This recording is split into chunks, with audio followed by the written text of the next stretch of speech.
স্বাগতম আমাদের চ্যানেলে। আজ আমরা মাত্র 2 মিনিটে জানব কোন কোন দেশ ভারতীয় নাগরিকদের জন্য ভিসা মুক্ত। প্রথমেই আমরা শুরু করছি আমাদের প্রতিবেশী দেশ থেকে। ভুটান এবং নেপাল, এই দুটি দেশেই ভারতীয় নাগরিকরা ভিসা ছাড়াই ভ্রমণ করতে পারেন। শুধু আপনার পাসপোর্ট বা ভোটার আইডি কার্ড থাকলেই চলবে। এবার চলুন দক্ষিণ পূর্ব এশিয়ায়।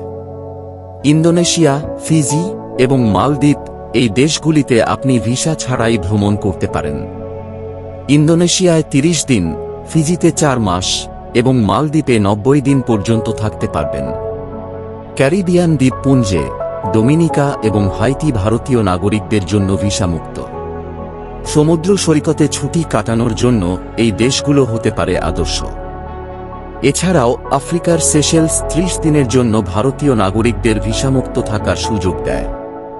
আপনি যদি সুযোগ পান তাহলে কোন দেশে 30 দিনের ছুটি কাটাতে চাইবেন আমাদের কমেন্ট করে জানান। তবে মনে রাখবেন, ভিসামুক্ত ভ্রমণের কিছু শর্ত থাকতে পারে, যেমন নির্দিষ্ট সময়ের মধ্যে অবস্থান, পর্যটক হিসেবে থাকা ইত্যাদি। তাই ভ্রমণের আগে ভালোভাবে তথ্য যাচাই করে নিন। এই ছিল আমাদের আজকের 2 মিনিটের সংক্ষিপ্ত ভিডিও।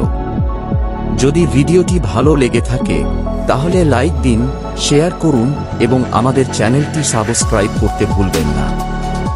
ধন্যবাদ আমাদের সাথে থাকার জন্য। আবার দেখা হবে পরের ভিডিওতে।